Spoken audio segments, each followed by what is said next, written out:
Okay, hey guys, I'm back with another one. Yes, I have the rest of my book review today on Sister Soldier's Coldest Winter Ever. Yes. All right, so I finished the book and I needed a couple of days to get myself together and see what I was going to say whatever about this. This is a good book. It's a great read. It's an amazing story. The girl in here, Winter, like I said, she was brought up not wanting for anything. Like her father was this kingpin, bought her everything she wanted, put her on this pedestal, and really gave her the best out of life and tried to show her the best things that money could buy. And she was like really promiscuous, and she was sleeping around, and she was a piece of work. Yeah, she's definitely a piece of work. And sadly to say, it didn't end out too well for her because the fact that she used people like for her benefit, and she yeah, and it's all about her, and she really didn't care about anybody but herself in this book and the men she was pursuing. And she cared about her father, but she didn't care too much about her mother, by her actions. That's all I can say. Her mother really went spiral downhill, like just spiraling downhill, and she really didn't help her. She even sold drugs to her own mother, gave them to her. And and she hooked up with this guy who really wasn't in her best interest, the same guy who set her up. I mean, at the hotel with the camera. I said that on my first part, and she wound up getting back with this guy. She decided it was, and then he basically was her downfall. But it was a lady here, Sister Soldier. She tried to help her. She eventually was homeless, and the I guess the people who take the children came and got her and put her in this group home, and she basically like hustled her way, got some money, using the women, not really using them, but giving them products and things like that. And she was a good hustler though. I can say that she knew how to make her money, but she forgot about the people who helped her get there. It was like once they needed her, she just left them high and dry. And I guess that was one of her downfalls too, because you create enemies that way. And one of them came back for her. Um, she wound up, Sister Soldier helped her, and she went to stay with her for a while. And then she seen her man. He was like this famous rapper, and she wanted him. She pursued him. And it's crazy because, her and the guy, Sister Soldier and the guy, they didn't really have a intimate relationship and whatever, but they were intimate, but not sexually intimate. And they were like friends, really good friends.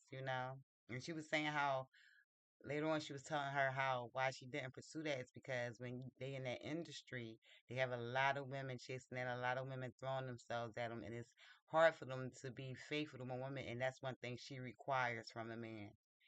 And the fact that and then they also, they could be bisexual, and that's something else that she did not want in her partner. And she was saying, yeah, so you got to be really careful when you pursuing these types of men that's in the limelight and in show business. So she wound up helping her, and Sister Soldiers was she a good sister. She's about her community, unity, and helping each other and being one like a family. Yeah. And she had a men's group and a women's group where she spoke. She went to different prisons and to speak and things like that. But she couldn't see Sister Soldier worth because she wasn't all like into material things and glamorous, getting like the latest fashion and things like that. No, she wasn't really about that. And that's what Winter is about. She's about having the latest gear and being, the center of attention. And one thing she proud was the fact that her girls wasn't on her level. She always wanted to be above everyone and, things like that. So yeah, so she pursued Sister Soldier Man. One day she got in the shower when she knew he was coming over for them to go out. and she put on her little sexy stuff, and went down there to answer the door and was like, "What's up?" And, like showing her stuff.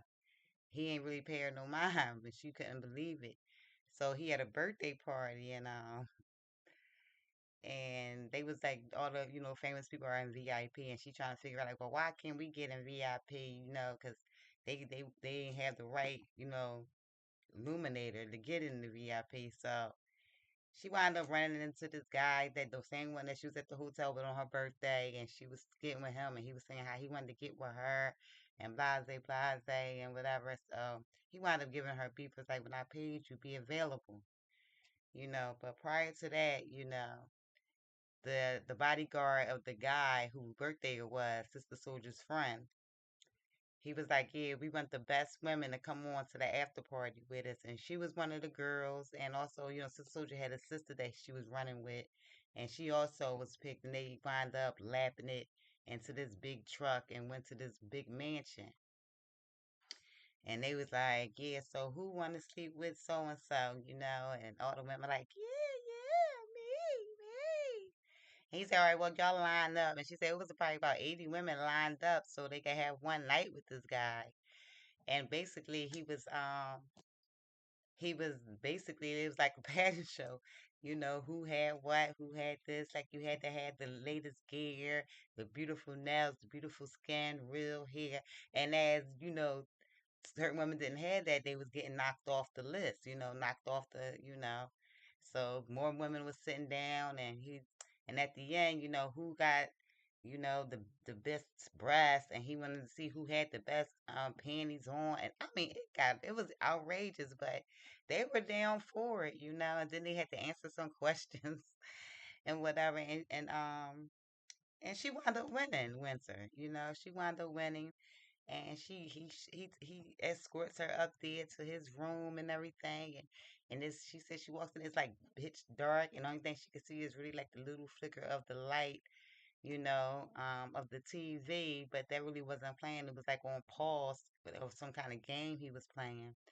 And she go walking or whatever, she tripping over stuff because she can't find a light when it's pitch dark in there.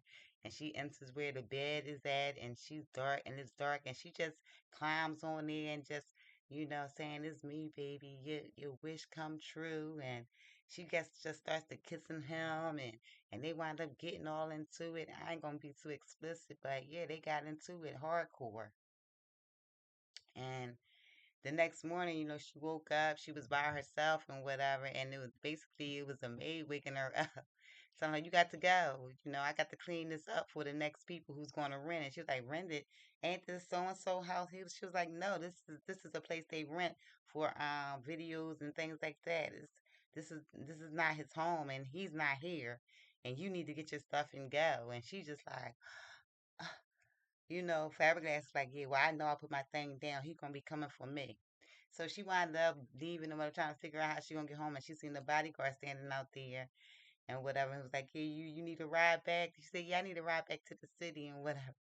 So he wound up giving her a ride back to the city and whatever. So she's talking to Sister Soldier. Sister like, "Yeah, I need to get with him. We had a fabulous night. I know he gonna want to get with me after that." She was like, "What, for real?" And she was like, "Yeah, yeah, definitely, definitely, you know." And she was like, "Oh, that's funny because I was with his bodyguard all night." And was like, she said, "Oh, so if he was with his bodyguard, that means that he has a way of getting in touch with him." And she like, "Yeah, yeah, yeah." But they going on tour. I think they said they was going down south because he's bigger than tour today. And she was like, "Yeah, but I got to because I'm just trying to figure out what's up, what's up." But before he went on tour, he wound up coming by the house to say goodbye to Sister Soldier. So she runs on down. She hit the doorbell. She goes down and it's him. And she like, "What's up? You came to see me. What's going?" He was like, "Came to see you. And he was like, "Where's the soldier?" He's like, "Where's Soldier at?" And she's like, "Oh, she's upstairs. But what's up with me and you?" And she get to touching on him something. And he like pushing her away, like, "Yo, stop! What are you doing?" You know what I'm saying? She like, and she kind of salty. So he goes upstairs looking for a Sister Soldier and whatever, right? And she's following behind him and everything, like, "Oh, what's up?" And Sister Soldier like comes out to like look like, "Well, what's going on?" She like, And he like, nothing, ain't nothing going on. He's like, what's up? He said, you ready? He was like, I want to take you out before you know I go on tour. And she can't believe it. She's like, I put my thing down on him. What is going on? And so she's like upset, pacing and shit all in the room, mad and whatever. I'm like, what's wrong? She's like, nothing, nothing, ain't nothing wrong. And Lauren is actually Sister Soldier's sister. So look at this, right? So she comes back and she confronts Sister Soldier like, yeah, so what's up with you and him? Is y'all a couple or what? And she's like, no, he's just a really good friend of mine. And that's when she break it down to him why they could never really pursue a romantic relationship because of the business that he in.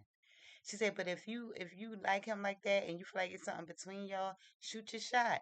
I'm not gonna stay in your way. That's what she told her. She said, but you gotta be careful because them type of men are also bisexual. So if that's something you can deal with, go ahead. And she said, oh yeah, because I think it's something that we can have together. And she's like, oh okay. And Sister Soldier go on about her business, handle her business because she got a lot that she's into. You know what I'm saying?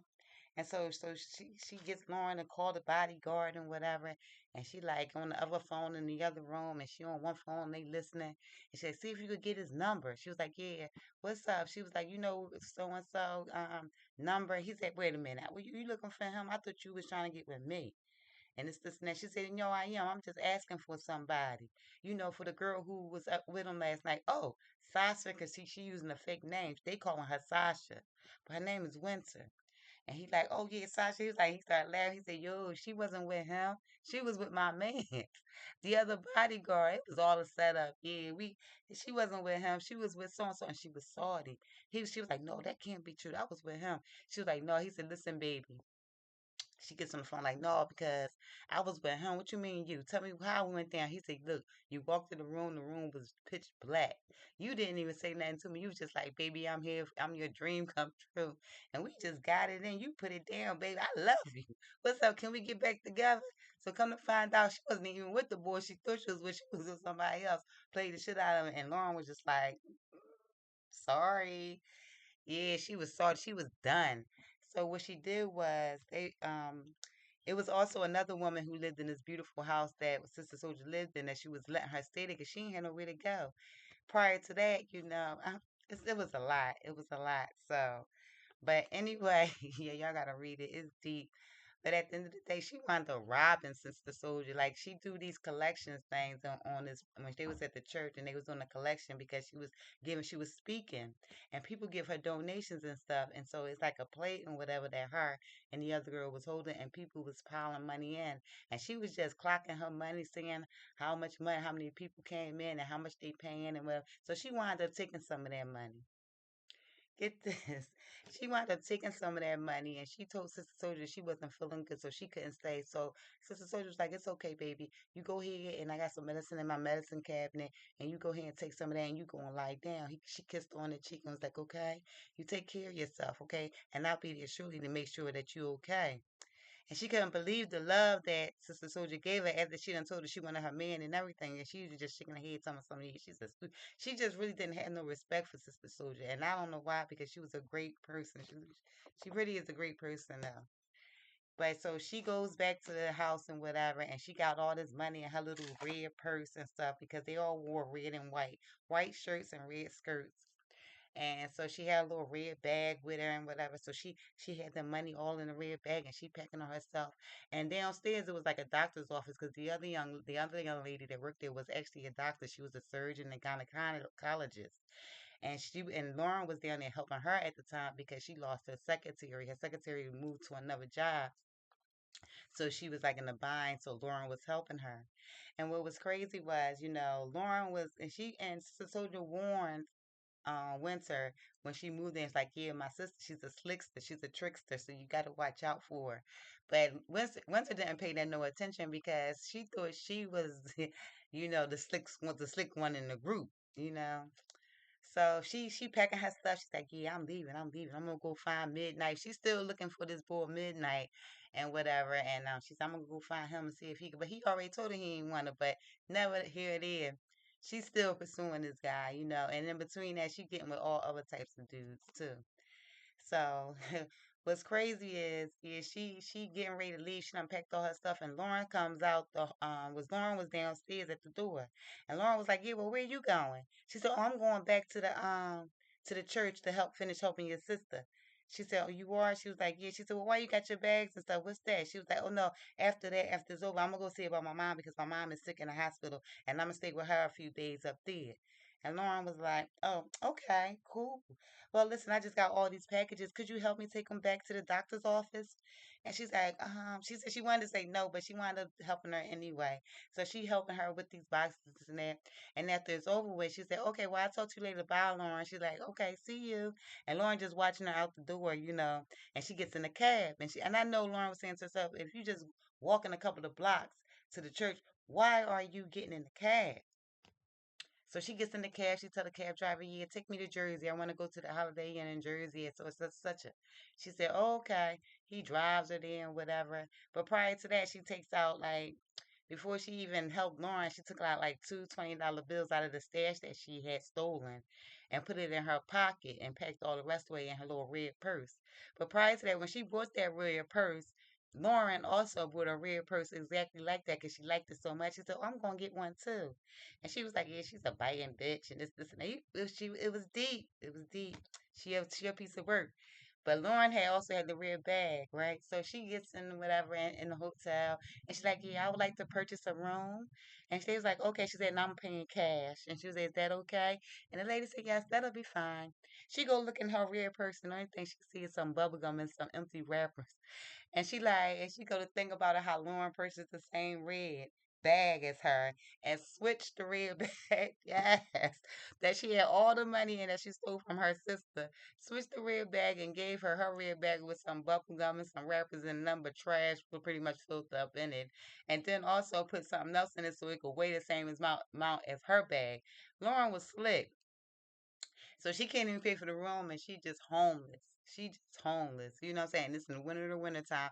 And you was good because the girl was telling you how she was going to cut you checks from the money that she makes for helping her. But you couldn't even, it was just, she was a mess. This book right here, I have to give it up to the writer. This was a good book. It had me like, the whole time my mouth was like dropped, like, oh, she this girl's a piece of work. But she got exactly what was coming for her because she was just so vicious with it. And get this, when she was in at the hotel, right? She couldn't get the room, so she was home and she was just trying to figure out what she was going to do. She seen this old lady who had his Versace shirt on. You know, she knew her gear. And she seen watching her and her purse and she seen all her credit cards and all the money she had. But the old lady was old and kind of weak and whatever. She had hands and she had little shakes. She followed the lady outside when she was trying to get in her Jaguar car and she hit her upside the head with some rocks she had put inside a sock and wound up robbing the lady to go get a room at a distance, at another hotel not too far away from there.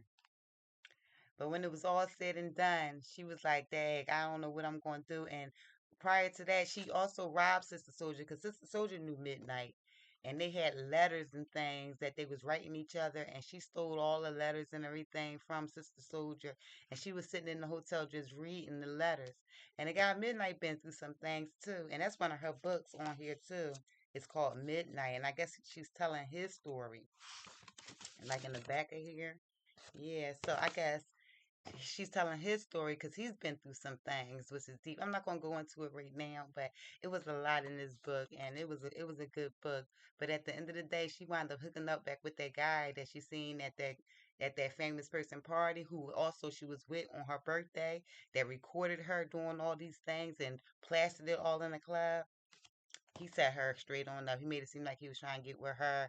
She basically fell for because he was a drug dealer. He was a big time drug dealer. He was doing all things, and he was making a run to Virginia where the guy Midnight was. And I'm just thinking to myself, what was he going to do with this guy Midnight? Because he even told her that he had somebody watching him, watching his every move.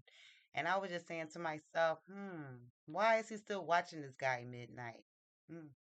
Make you think, right?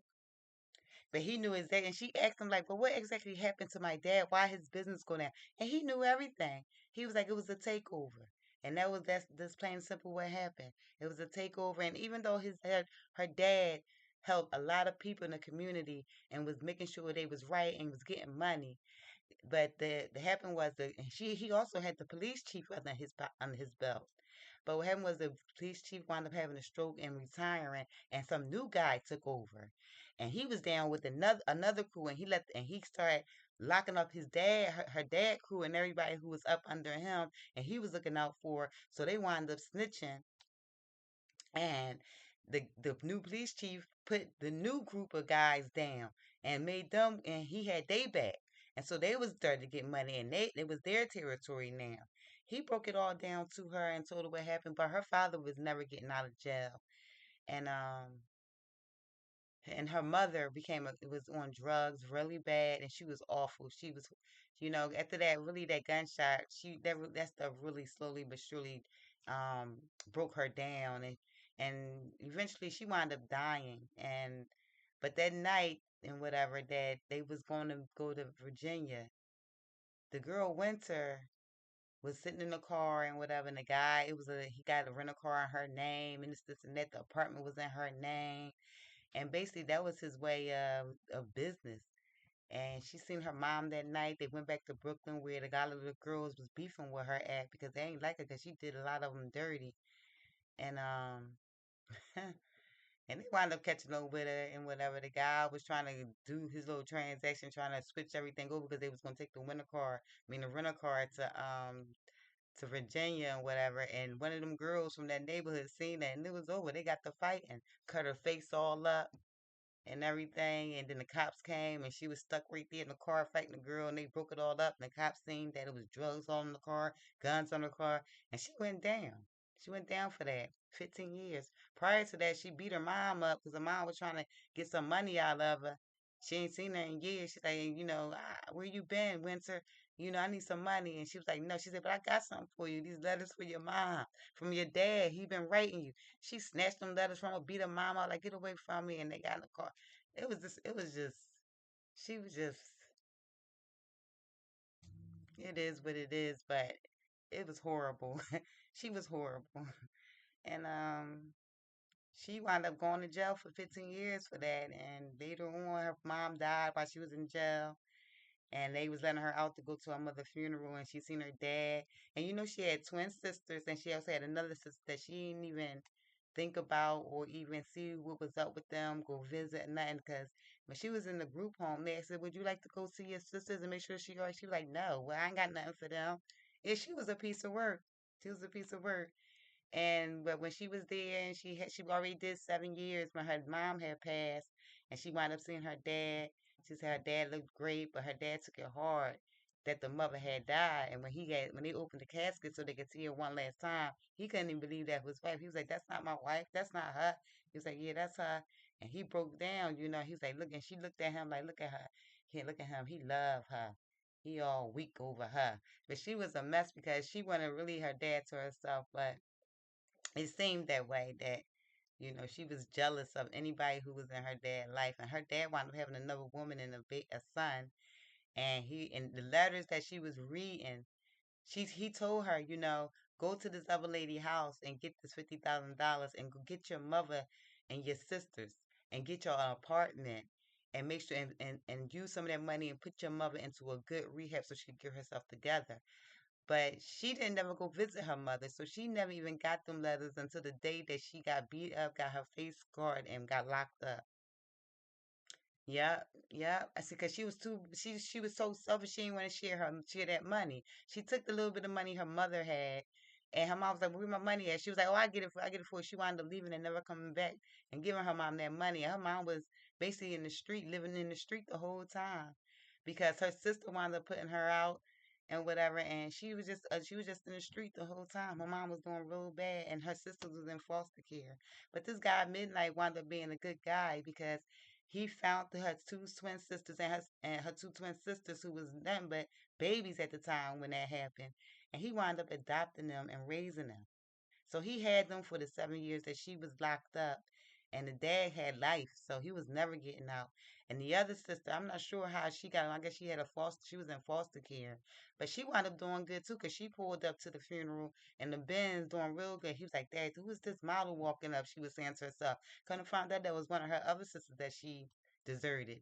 And she was like, "Hey, what's up? Oh, look at you. How's life treating you?"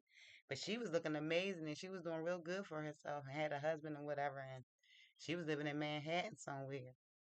But that's how it ended, though, the book. And that was it was pretty good. But I'm telling you, you got to watch the choices you make out of life because that ultimate is the say so on your life and how your life ends up.